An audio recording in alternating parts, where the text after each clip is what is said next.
Alexandra Luis A. Reyes, 5 years old, from Kindergarten, Georgia, with my teacher Ariel D.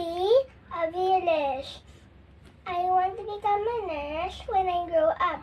I believe that becoming a nurse in the future is not just a career choice, but a calling to care for others. I want to become a nurse because I want to make difference, comfort those who are sick, and support families when they need help the most.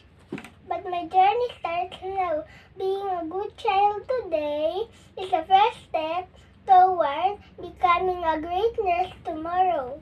I know I need to focus on my studies, be kind, responsible, have respect in my daily life, and always put God at the center of my life.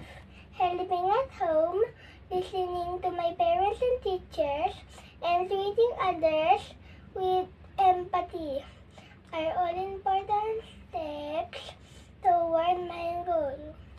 Advocating for my dreams means making good choices and staying away from negative influences and believing in myself even when things get hard.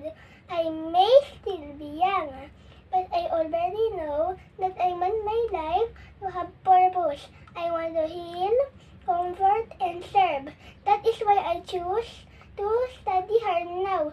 So one day, I can proudly say I become the nurse I dreamed of being. Thank you.